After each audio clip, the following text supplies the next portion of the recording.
Hello ladies and gentlemen, welcome to Ruby tutorial number 11. In this tutorial, I would introduce you with class.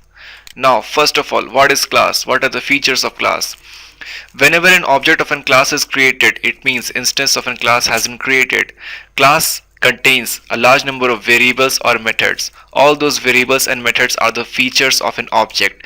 The variables describe the object and the methods are the operation which should be done on the object.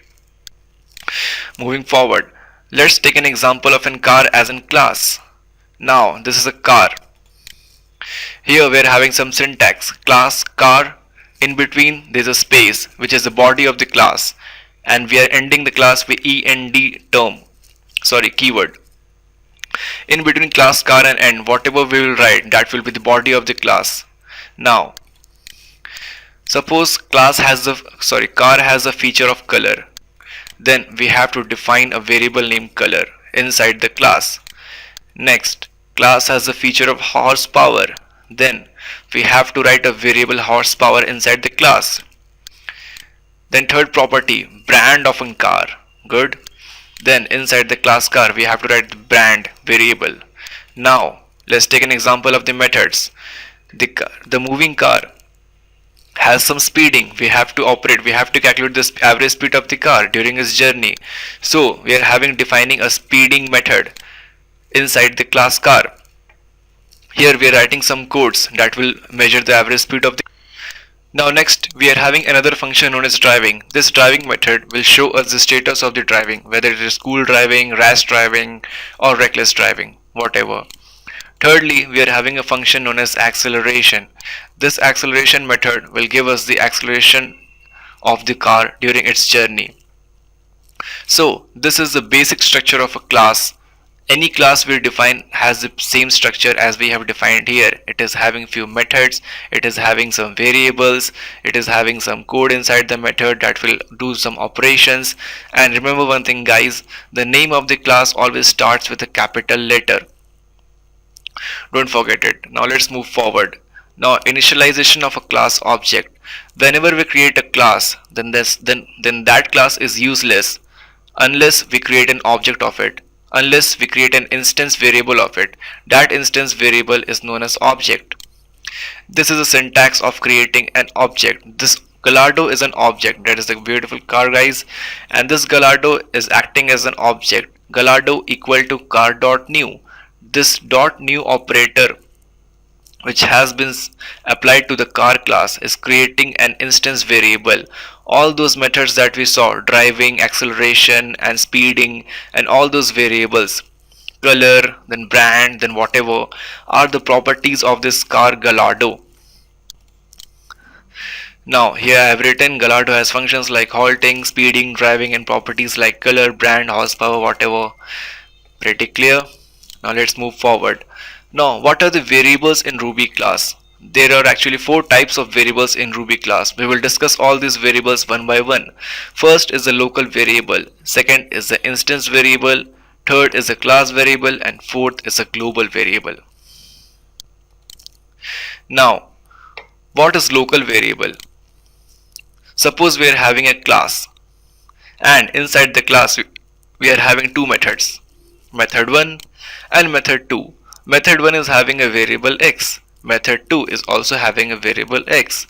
So what in common? In these 2 methods we are having the same variables, but these variables are defined locally. This x has its impact inside the method 1. This x has no importance outside the method 1.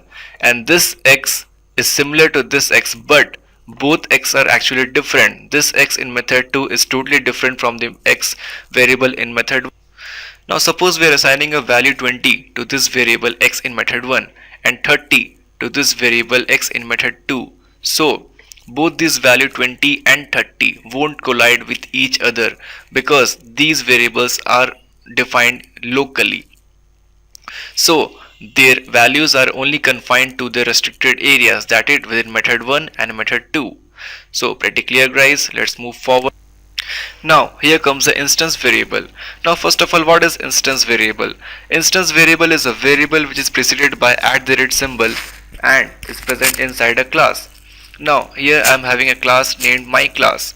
Inside the class I am having a variable @x. This @x is actually an instance variable. Now suppose we create an instance of a class, that is we are creating an object. Let us suppose the object name is object1. So here we are having an instance variable. Suppose we are assigning a value 20 to the @x, and we are creating another object named object2, and we are assigning 30 to the @x. This shows this object is having a specific value of @x, and this object2 is having a specific value of @x.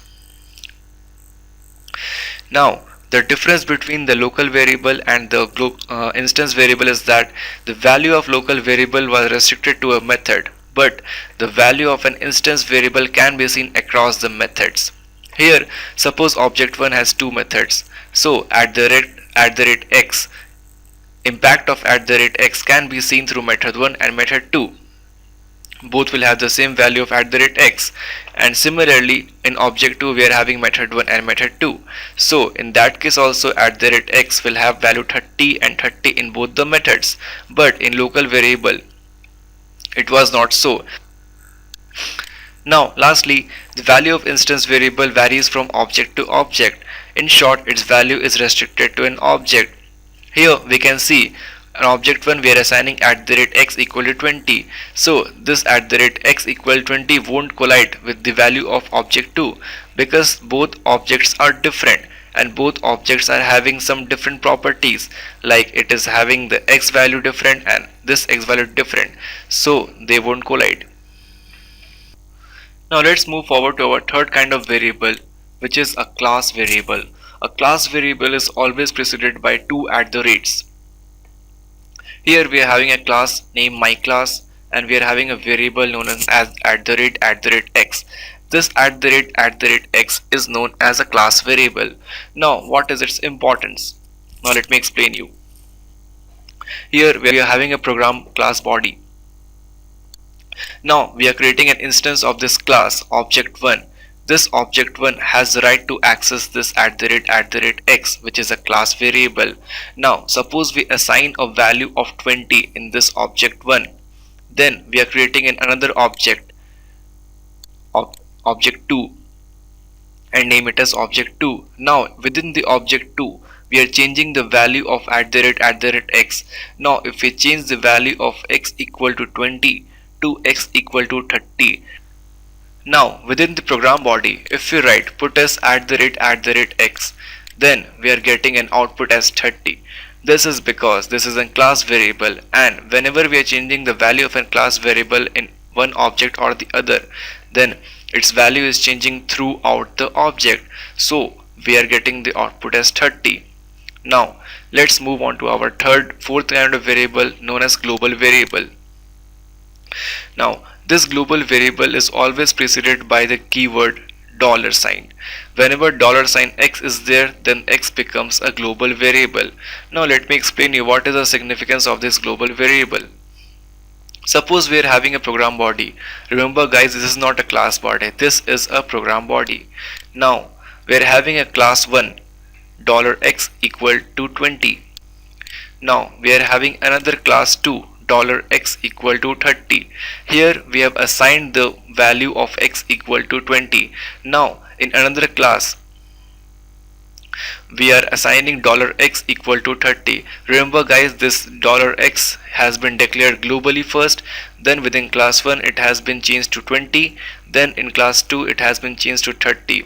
Now if we write put as $x, then its value will be 30. This is because this $x is a global variable, so its impact can be seen from one class to another class. In this way we are getting the value 30. Now let us guys summarize all the stuffs together. The impact of global variable, which is declared by $x, its impact can be seen from method to method, outside the object and outside the class also. Now next comes the class variable, which is declared by @x. Here its impact can be seen from method to method or outside the object but not outside the class. Third, is the instance variable which is declared by @x. Its impact can only be seen across the methods, but not across the objects and not across the class. Last is the local variable which is declared locally, and it is not preceded by any symbol. It has a local impact within a method only. So this is all for this tutorial, guys. If you like what you saw, please subscribe to my channel. Please leave a comment below my video. Don't forget to like my Facebook page and stay tuned. Thank you.